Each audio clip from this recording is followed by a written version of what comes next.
Yes sir. काम करना है कुछ चीज़ों पे, यस सर। कुछ अच्छी हैं कुछ और बेहतर बनाना है, ठीक है। पहले तो जो है बोलते समय जो है स्माइल थोड़ा, वो एक अधिकारी का जैसे हजारों लोगों की समस्या सुलझानी है, पहले वो तो खुश दिखे यस सर। है, स्माइली चेहरा रहना चाहिए हमारा अच्छा सा। दूसरा, वॉइस टोन ऊपर होनी चाहिए आपकी, ये बहुत हल्की सी है, वो सामने वाले को जो है वैसा इफेक्ट नहीं लग रहा। आई कम्युनिकेशन थोड़ा और बनाइए सभी लोगों के साथ में, जो मेंबर्स हैं कहो। Yes sir. आई कम्युनिकेशन हमारा उनके साथ में रहना है। बैठने का पोस्चर थोड़ा और स्ट्रेट कीजिए, आप काफी झुके हुए हैं, ये पोस्चर आप ऐसे हैं, हेल्प उसमें करिए, तो उसको जो है बिल्कुल एल शेप में रखिए, उससे आपको कॉन्फिडेंस झलकता है, ठीक। अब आते हैं क्वेश्चनों पे। क्वेश्चन पे जो है एवरेज टेम्परेचर की बात हो रही थी, प्री इंडस्ट्रियल पीरियड की बात हो रही थी, तो 1850 से 1900 के बीच के पीरियड को कहते हैं हम प्री इंडस्ट्रियल पीरियड। सर पता था बट मैं श्योर नहीं था इसलिए मैंने सर बताया नहीं। एवरेज गलती ना टेम्परेचर था 13.7 डिग्री सेंटीग्रेड, और आज भी जो है ये 14 के आसपास जा रहा, 14 और 15 के बीच में जा रखा है, जिसको घटाने के लिए बात आ रही है कि 2 डिग्री घटाओ से।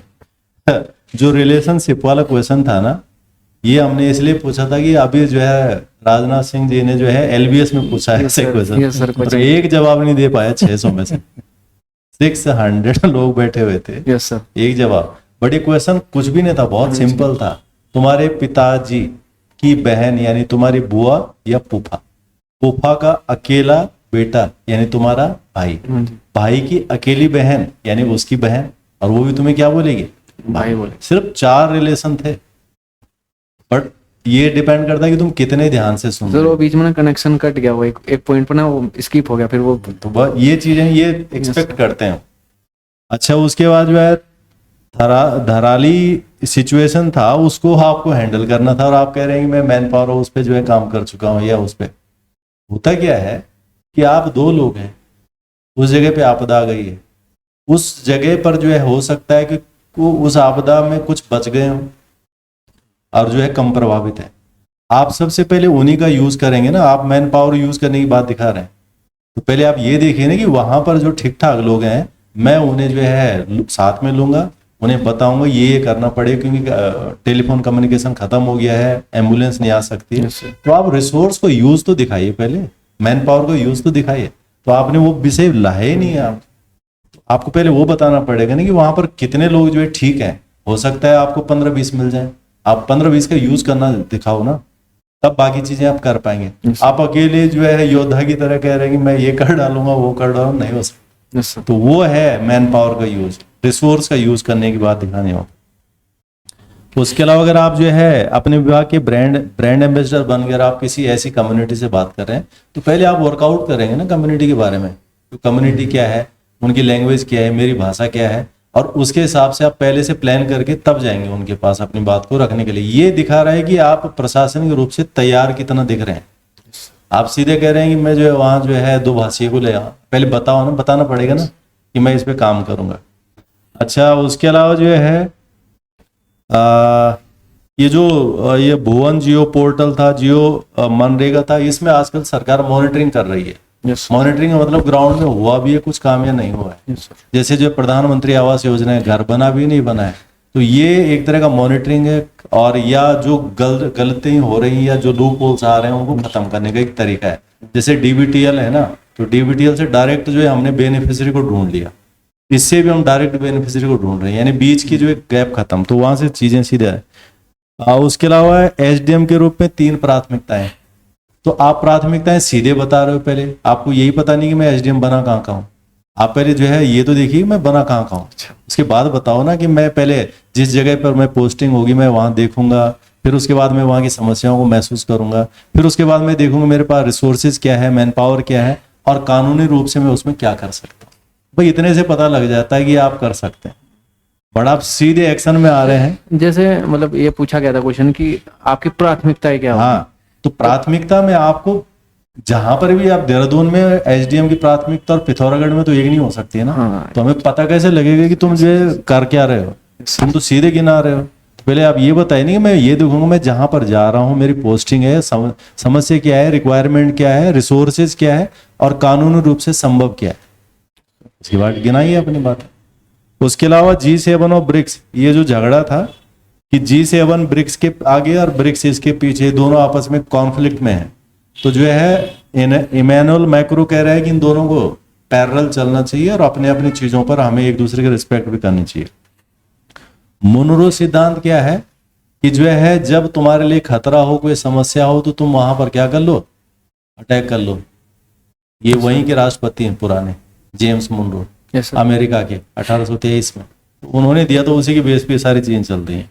अच्छा, समुद्री संसाधनों की बात आ रही थी, तो डीप ओशन में हमारे पास क्या है आज का रिसोर्स सेट, एक हमारा सैटेलाइट है Yes, sir. जिसके माध्यम से हम जो है सारे एनालिसिस करते हैं और उसके बाद जो है उनको वर्कआउट, क्योंकि आपने मैरीन इंजीनियरिंग की है, उन लोगों को पता रहता है कि क्या क्या ऑप्शन है, किस किस माध्यम से चीजें चलनी है। सर ये याद आ रहा था बट वो फिर रिमोट सेंसिंग ध्यान आ गया, याद नहीं तो आया। ये जो चीजें हैं ना, सर पता है आप लोग, यहीं पे तो वर्कआउट करना है। Yes.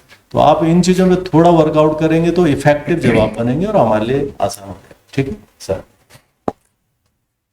काफी कुछ सर ने बता दिया है, मेरा थोड़ा सा संक्षेप में होगा कि हॉबीज जो आपसे पूछी गई थी वो उसमें कुछ हॉबीज में दम नहीं था अभी, और अभी इस टाइम पर आप कोई नई हॉबी भी नहीं बना सकते, यस सर। है ना, because you need a lot of study about it. जैसे आपके अंदर रीडिंग है तो फिर बहुत बड़ा वास्ट सब्जेक्ट है, इसलिए यहीं तक सीमित रखे। Watching films and entertainment and current affair आप बोलेंगे तो फिर आपको फिर वो ले जाएंगे उस दिशा में, बहुत बड़ा फील्ड हो जाएगा।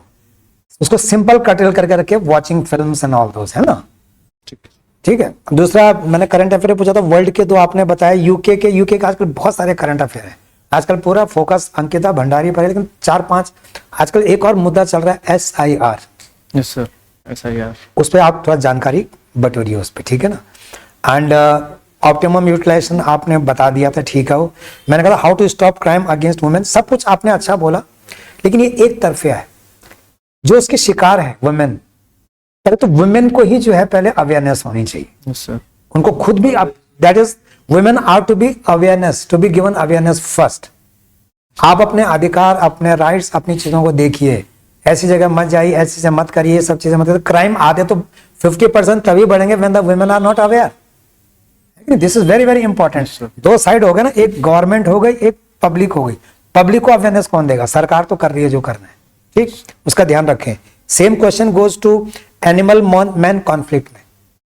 आपने अच्छा दिया कि ये सरकारी करिए, forest department. What about the villagers, जो कम्युनिटी है, जैसे मैं खुद I belong to the hills, वहां शाम को महिलाएं जंगल जा रही हैं घास काटने के लिए, सुबह और शाम 2 बार जा रही हैं। तो शाम को जब जा रही हैं, आते आते अंधेरा हो जाता है, तो I think the animal will have better time to kill them. तो उनको भी बताया जाए तुम शाम को मत जाओ, don't go to the jungles to get lakdi और to get ghas and all those. तो इनको भी तो अवेयरनेस देनी पड़ेगी ना। देखो 50% स्कूल का क्या कहते सरकार ने, स्कूल को वो कहते हैं कि टाइमिंग चेंज कर देंगे। टाइमिंग चेंज ठीक है, थोड़ा सा ज्यादा लेट नहीं करना है, ज्यादा अर्ली भी नहीं करना है। और आपने कहा कि कुछ सरकारी गाड़ियों को भी वो किया गया कि उनको लेने जाएगा, लेकिन पूरी तरह से पॉसिबल नहीं है। बहुत स्कूल है, बहुत दुर्गम क्षेत्रों पर है, इसको आपको अवेयरनेस ही एक प्रोग्राम है और थोड़ा हैंडलिंग करनी पड़ेगी। सेंसिटिव जोन है। Yes sir. सब उन्हीं स्कूलों को करे, जैसे पौड़ी एट द टॉप पे चल रहा है आजकल, है ना, गुलदार उसके अटैक में, Chamoli is at the second place. तो let the people, let the community, let them also get aware. हमें भी तो अवेयरनेस होनी चाहिए ना। उनको फॉरेस्ट डिपार्टमेंट वाले स्कूल में जाके, जैसे आपने बच्चों को बताया जरा कि अगर इन केस ऐसा होता है कहीं, क्या एक्शन लेना चाहिए, है ना। तो दे शुड बी ट्रेन्ड। बच्चों को थोड़ा ट्रेनिंग दीजिए। हम जानवरों को नहीं रोक सकते, यस सर। हमें इंसानों को रोकना पड़ेगा कि भाई तुम थोड़ा अपने वो करो। यूसीसी का आपने ठीक बोला। आपका स्वॉट एनालिसिस में है, जो सर ने बताया, आपका मैक्सिमम आई कांटेक्ट उसके साथ है जो आपसे प्रश्न पूछ रहे हैं, उनके साथ रखिए 60-70%। स्पैन दीजिए, जैसे आप मेरा जवाब दे रहे हैं ना, तो इनको भी देखिए, इनको भी देखिए, स्पैन दीजिए एक। बाकी मैक्सिमम उसको, लेकिन हमें नहीं लगना चाहिए कि आप इनका जवाब दे रहे हैं तो हम खाली आपको देख रहे हैं। ठीक है ना। दूसरा है, हमेशा वहां जाएंगे तो शीशे में अपने अभी ठीक है, बाल सब ठीक है, टाई आपकी ट्विस्ट हो रखी है, इधर नहीं और बीच में करिए। बाइक से आया था, कोई बात नहीं। एंड टाइम पे जब एंटर करना, एक बार थोड़ा सा वो रख लेना ना, वहां से शीशा होता है बाहर के कमरे में, रिसेप्शन में, वो इसलिए लगाया होता है आप लोगों के लिए टोपी, छाता रखने के लिए, अम्ब्रेला देखने के लिए होना चाहिए। वैसे है सर वहाँ, पता नहीं, यूपीएससी में तो है यार पता नहीं, किसी सही को उठा के ले गया। हाँ, तो उसको एंड टाइम पे जस्ट सी योरसेल्फ, राइट, कहीं ये ना हो रही हो, कहीं को कॉलर अंदर ना मुड़ा हो। अच्छा, एक मतलब फॉर्मल ड्रेस मैटर करता है। Personality first impression is the last impression. थोड़ा सा कॉन्फिडेंस और चाहिए, और बीच में कॉन्फिडेंस इज रिक्वायर्ड मोर, ठीक है ना। सर ने कहा जैसे झुको मत आगे एल शेप में, एल शेप ऐसे में आपका कॉन्फिडेंस भी आता है आपका, है ना। ये बॉडी लैंग्वेज कॉन्फिडेंस को डायरेक्टली अफेक्ट करता है। बीच में between the lines you are being coaxed, बीच में आप जर्क दे रहे थे, फंस रहे थे। एक स्पॉन्टेनिटी चाहिए, कंटिन्यूटी चाहिए। रिलैक्स करो, इतनी जल्दी जल्दी बोलने की जरूरत क्या है। क्वालिटी पे जोर दीजिए, क्वांटिटी पे नहीं। मैं कितना बोलूंगा आंसर वो मैटर नहीं करता है, कम बोलिए लेकिन क्वालिटी, रिलैक्स होके बोलो। ये तो आपका इंटरव्यू क्या है, कोई जानलेवा इंटरव्यू थोड़ी है। आराम से बोलिए, कॉन्फिडेंटली। ये आपका स्वॉट एनालिसिस है। मेरी राय आपके लिए थोड़ा करंट अफेयर और तैयार करिए, नंबर 1। नंबर 2, हमने आपको उत्तराखंड से करंट अफेयर को छोड़ के यहाँ का इतिहास वगैरह कुछ नहीं पूछा है। उत्तराखंड की और थोड़ा जानकारी ले लीजिए, खासकर डिस्ट्रिक्ट प्रोफाइल आप हरिद्वार की है, सर ने पूछा था, और करिए। एंड योर सब्जेक्ट जो आपका मैराइन इंजीनियरिंग का है प्लस बीटेक, उसके भी थोड़ा फंडामेंटल्स, इन 4 इलाकों को और स्क्रूटनाइज कर दीजिए, ठीक है। और 1 तारीख से, जनवरी से करंट अफेयर तैयार रखो। इसका कोई सिलेबस नहीं है इंटरव्यू, यस सर, कोई सिलेबस नहीं, it's a personality test. Sir जैसे एक क्वेश्चन ये था कि भालू और गुलदार की जनगणना क्यों नहीं कराती सरकार? हाँ, ये क्वेश्चन आया तो फिर क्या? आपने सिंपल आंसर देना है। आपने सिंपल आंसर देना है कि इट इज बीइंग कंसिडर्ड। ये सोच रहे हैं, लेकिन सोचते सोचते थोड़ा टाइम ज्यादा लग जाता है, यहाँ अटैक ज्यादा हो जाते हैं। सरकारी विभाग को कभी दोषी नहीं ठहराना किसी भी चीज के लिए। कहीं आप बोलेंगे कि सर उन्होंने किया ही नहीं, अच्छा तो वो खाली बैठे हैं, इतने बड़े बड़े ऑफिसर, इतने दिमाग वाले हैं। टाइम थोड़ा लगेगा क्योंकि ऑफिशियल प्रोसीजर बहुत लंबा होता है, तब तक काफी अटैक हो चुके हैं। It is being under considered. Meeting भी हुई थी सुबोध दुनियाल जी के फॉरेस्ट डिपार्टमेंट से, they are making it. Time लग रहा है थोड़ा सा, तो मेरे को लगता है कि इस सेशन में तो अगले सेशन में I think they will come up with a full plan, और करना चाहिए। और कमजोरियां तो मनुष्य की भी होती हैं, सरकार की भी होती है, तो नॉर्मल रखो। अननेसेसरली क्रिटिसाइज नहीं करना सरकार, अननेसेसरली उनको अप्रिशिएट करिए, ठीक है। चलिए, all the best, thank you sir. Nishu ji, जैसे सर ने बताया, आई कांटेक्ट आपका है ना सबके साथ होना चाहिए, वो आपका दिख नहीं रहा, आप उन्हीं के साथ कर रहे हैं। दूसरा, आपको आपकी जो ये मूंछ है ना, ये बीच में से थोड़ा सा मुझे वो लग रही है सर, क्लीन शेव भी कराना था, तो मुझे लग रहा है आपने यहाँ प्रॉपर नहीं किच बन के जाइए, थोड़ा सा नीचे जो ये जाना है वहाँ पे। हाँ, ये नीचे आ रही, मतलब बीच में ना, पता नहीं मुझे ऐसा कभी कभी ऑब्जर्व करते हैं ना, वो इसको भी देखते हाँ जी, हैं। यार आप clean shave अपने आप करना को है। ठीक ठाक प्रेजेंट करिए जरा वहाँ, है ना। और कई क्वेश्चन ऐसे हैं जिन पे आप जो है बिल्कुल नीचे हो जा रहे हैं, मतलब आप जवाब देने से बच रहे हैं, या फिर आप अपना वो वॉइस नीचे, टोन नीचे कर दे रहे हैं। और कई क्वेश्चन हैं जो है, जैसे सर ने पूछा था आपसे कि यूसीसी को लेकर कि उसमें कौन सी वो नहीं, तो उसमें आपने पहले ही जवाब दे दिया, मतलब उसमें आप सोच के आए थे कि वाह ये अच्छा क्वेश्चन मिल गया, है ना। ये जनजाति वाला जो था, तो वो कहीं दिख रहा है आपके, है ना, तो उस पे थोड़ा सा मुझे लगता है आपको काम करने की जरूरत है। बाकी जो मेरे कुछ क्वेश्चन थे, जैसे डेमोग्राफिक डिविडेंड, आपने पर्टिकुलर वर्किंग के लिए बोला है कि वर्किंग ऑक्यूपेशन वाले जो हैं, है ना, उस पे मुझे लगता है आपको थोड़ा सा और देख लेना चाहिए, ठीक है। जनसांख्यिकी लाभांश क्या है, वो सिर्फ ये नहीं होता कि जो वर्किंग पॉपुलेशन है ना, उसके लिए तो। और बाकी हरिद्वार के बारे में मैंने पूछा था आपसे, शायद ये क्वेश्चन, उसका आपने ठीक ठाक ही जवाब दिया। भारत की जो पहली डिजिटल जनगणना होगी वो ठीक है, आपका ठीक ठाक है कि 1931 के बाद अब पहली बार जो है उसमें जातीय गणना को भी यूज ले रहे हैं, ठीक है। उसमें और आप ये कह सकते हैं डिजिटल गणना, मतलब उसमें जो है सारा कुछ टैबलेट से होगा, है, और स्मार्टफोन के जरिए होगा, ठीक है। उसके और पहलू भी आपसे बीवीजी राम जी पे आपने ठीक ठाक दिया, उसको थोड़ा सा और विस्तार करने की कोशिश करिए उसको कि क्या है, और उसका फुल फॉर्म भी, है ना, कि ध्यान रखना है, विकसित भारत ग्रामीण विकास जो भी है ना। और उत्तराखंड के आपकी, मैंने कहा आपके लिए क्या मायने हैं, थोड़ा सा उसको मुझे लगता है आपको और उसमें जवाब को तलाशना चाहिए, है ना। आपका सिर्फ एक ही पहलू दिख रहा है उसमें, आपकी भावनात्मक जो पहलू है ना, तो वो चीजें हैं। सर इसका क्या आंसर मतलब क्या कैसे बोल सकते हैं इसको कि किसमें? आपके लिए क्या है? इसमें तो बहुत कुछ है बोलने के लिए। हाँ, तो आप उत्तराखंड के लिए आपके लिए क्या मायने हैं? मायना वही है, एक तो देवभूमि है, हाँ it is the land of spiritualism, और यहाँ का हर शख्स जो है गॉड फियरिंग है। तो ये सबसे बड़ी प्लस पॉइंट है उत्तराखंड में। आई एम उत्तराखंड के born, I am taught, I have learn everything. तो सर उत्तराखंड में मतलब प्राउड दिखाना है कि मैं I am proud to be from Uttarakhand. हाँ, बस वो थोड़ा आपको पॉजिटिव में चला जाता है। पॉजिटिव वे में दिखाइए उसको कि उत्तराखंड देवभूमि है, या फिर इस तरीके से हमारे चार धाम हैं, और हरिद्वार और एक अच्छा इन्वायरमेंट है, उसको और चीजों से जोड़िए ना। आप सिर्फ ये दिखा रहे हैं कि मैं बाई बर्थ हूँ और बस, है ना? तो वो आप तो खुद ही ऐसे धर्म नगरी से हैं, हाँ। हरिद्वार से। तो वो ठीक है। इतिहास का आपने संक्षिप्त विवरण दिया है, ठीक ठाक। आपने उसको काल में जो है ना पीरियड में, तो उसको थोड़ा सा और उसमें डिटेल में मतलब आंसर देने की कोशिश करो। वैसे संक्षिप्त बोला मैंने तो ठीक ठाक ही दिया। वेनेजुएला अमेरिका को लेकर मैंने पूछा आपसे कि कौन सा, आपने कहा, मैंने कहा संयुक्त राष्ट्र का, मैं ये क्वेश्चन तो मैं ही कह रहा हूँ कि उल्लंघन है, लेकिन मेरा जानना था कि कौन से चार्टर में है, कौन से एक्ट है। तो वो आप देख लीजिए, चार्टर जो एक्ट उसका है वो सेकंड है जिसका ये उल्लंघन करता है ना, जो यूएनओ का। तो बाकी आपका ठीक है, मतलब अच्छा रिस्पॉन्स है, और बेटर कर सकते हैं। ठीक है सर, मैं एक क्वेश्चन पूछना था सर। जैसे ना एक क्वेश्चन पूछा गया था कि आप डीपीएसपी और फंडामेंटल राइट में से क्या सिलेक्ट करोगे?